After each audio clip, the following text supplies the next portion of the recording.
Hey, welcome back to the channel. Today we're going to be comparing a couple of the heavyweights for my daughter's 6.5 Creedmoor in anticipation for a fall black bear hunt here in northern Michigan. I'm grateful you're here. Welcome back to 358 Outdoors.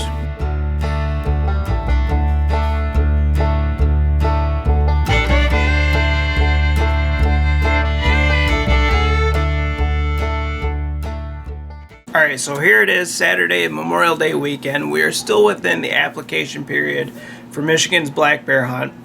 The deadline is the end of May, and I believe the drawing is June 23rd. So we're pretty excited. Hannah has 5 points accumulated. Where we would like to hunt over in the Western UP, over in the Berglund unit, I believe all she needs to hunt first season is 4 points. So again, we're pretty excited. We're pretty certain she's going to draw, but you never know, she may not. But in the event that she does, she's going to be hunting with her Weatherby Vanguard Camilla in 6.5 Creedmoor. It's got a 20-inch barrel. She shoots it really well. We haven't deer hunted together now for a few years due to sports and other school activities, so we're really excited to go on this hunt together. But she shoots it really well. Every year she's gone out deer hunting with me, she either shot a buck or a doe, and it's always a one shot and done. So pretty excited. We are choosing to go with, this year for this hunt, instead of one of your high BC typical 6.5 millimeter bullet, we're gonna go old school. We're gonna go back to the early 6.5, like the 6.5 by 5.5 Swede, and shoot a 160 grain or 155 grain round nose. So for that, today we are comparing the Hornady 160 grain round nose soft point and the Lapua 155 grain mega.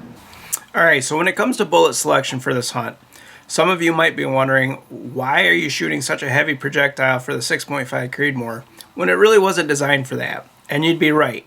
The 6.5 Creedmoor was not designed for a 160 class bullet. More or less, it was designed for a 140 class bullet with a high BC, utilized for really long range shooting. However, bear hunting in Michigan is over bait. So our distances, we're looking at 25 yards to 75 yards. So that's essentially in your lap. So the high BC projectile, the higher velocity, isn't required for this hunt. So when we actually got into the load development, I went to the Hornady manual and I looked at the list of powders for the 160 round nose, and I figured we'll use the same powder for that and the mega. And I look at the list there, and I look in the powder cabinet, and I have a few of them, but the powders that are in here that I do have, there's not a lot left in each of those cans, at least not enough to really work up a load and practice with and such. So I wanted to see if there are any other powders available that I could use for the 160 that I have in my cabinet. So I went to the burn rate chart that Hornady lists in the front of their book. And on the left you can see I have the fastest powder to the slowest powder listed for the 160. And that's notated by the yellow highlighted marks on this page. So when you get to the slowest powder listed for the 160, that's Alliant 4350. I went down 3 more powders, and there sits Winchester Stayball 6.5, and I've got 2 or 3 pounds of that. So I'm like, will that work? So I go up to the right above the 160 grain bullet in the Hornady manual is the 147 and 153 ELD match and A-tip match, and they have Stayball 6.5 listed. Now, even though that powder's not listed for the 160, it will certainly work for the 160. But there are a couple considerations. One, obviously, the 160 is 7 grains heavier than the 153. And furthermore, the bearing surface on the 160 is greater than the bearing surface on the 153. So I needed to determine where my start load is going to be and where my max load is going to be. So I started at 38.5, and because of the longer bearing surface, I didn't want to get anywhere near that 43.8. So I stopped for the sake of stopping at 41.0. Now when we get to the range and shoot those, I may have room to go, but we'll see. So I put up 4 loads of each. Again, starting at 38 and going to 41. Took them to the range, ran them over the chronograph, and I gel tested one of each based on load number 3. I did it on load number 3 because I didn't want to pressure out at load number 4, and if those turned out to be a little bit hot, I didn't want to continue shooting more of those just for the sake of testing it in the gel. So I went to load number 3, and that's what we used for the gel black test.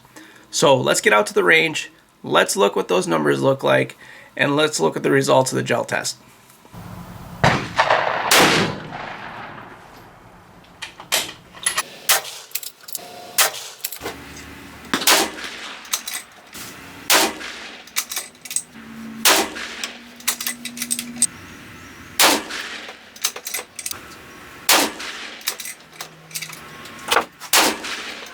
So, What? and here we go.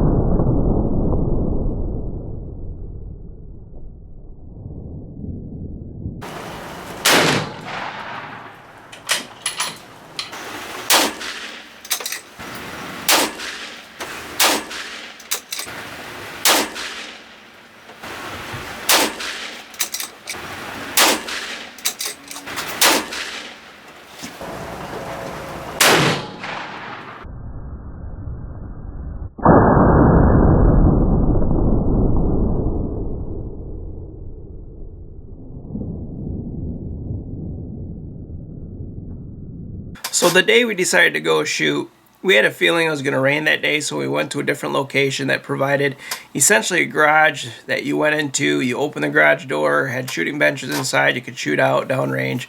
It was really nice, and it really made for a successful trip to the range.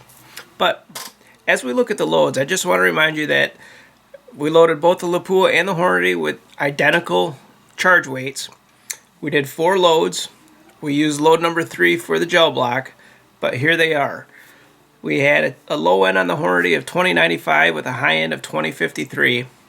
A low end on the Lapua, 2213 with a high end of 2366. Not surprising, a little lighter projectile, a little less bearing surface, so I expected the Lapua to shoot a little bit faster. And as it relates to the velocities published in the book, again, I think this is right where we should have been. The Winchester Stayball 6.5 is a little bit slower burning powder, and we have a shorter barrel. So we weren't going to get the top end velocities that you may have received with one of the other powders listed for the 160, which is fine. You know, I look at the 2366 and the 2353, and those ballistics are right. These ballistics basically duplicate the original load out of the 6.5 by 5.5 Swede that Scandinavian hunters used for over 100 years for moose.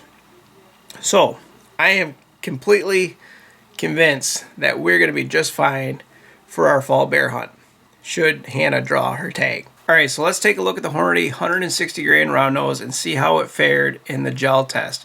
Remember, we used load number 3 for this, and the impact velocity was somewhere around 2,300 feet per second. So when we look at the expansion, we have expansion almost immediately after hitting the block at about the 1/2 inch mark.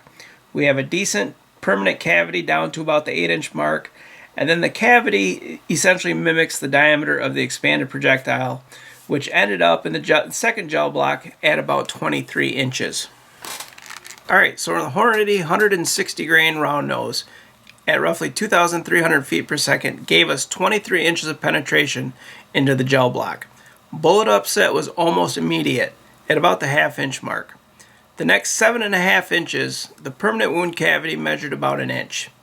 The remaining 14.5 inches, that permanent wound cavity pretty much mimicked the expanded bullet diameter, which we'll see what that is here in just a moment. But when we look at the weight retention, we have a nicely looking recovered 119 grain projectile with a starting weight of 160 grain. That gives us a weight retention of 74%. I don't know about you, but my basic understanding of a Hornady interlock, I think this performance is pretty much textbook. Alright, so the Lapua 155 grain Mega. So this is my first time using a Lapua product. I've got a buddy out west that swears by them. He loves their 6.5 product line for hunting and his 260. Absolutely swears by them. He told me to give them a shot. So here we are. We got the 155. We have a 3-shot average velocity of 2,364 feet per second. A little bit faster than the 3-shot average for the Hornady 160 round nose. Now when we look at the gel block, we have expansion happening a little bit later than the Hornady at about the 1-inch mark. We have a decent wound cavity going out to 8 inches, and then still a little larger permanent wound cavity going all the way out to about the 13-inch mark. The bullet finally comes to rest in the gel at about 30, but you can tell by the wound cavity it actually made it out to about 31.5, almost 32 inches. Pretty darn impressive if you ask me. So when we look at the weight retention now of the Lapua, we have again a very nicely recovered Lapua Mega that weighed 132, it looks like 0.6 or 0.8 grains there. We have a starting weight of 155.5 thereabouts. So we have an 83% weight retention. Now I'm not sure if these are bonded. I've heard somewhere that they are, but I can't say for certain. What I can tell you is based on this, the Lapua is a bit tougher projectile than the Hornady. Alright, so the final metric that we're going to look at for this bullet comparison is the bullet expansion diameter.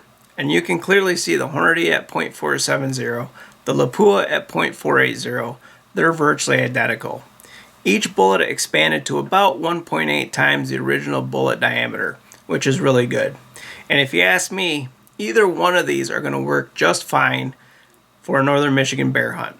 Whether that bear is hard quartering away, hard quartering to us, or broadside, it doesn't matter. I'm fully confident that either one of these is going to give us complete penetration with an exit on that bear.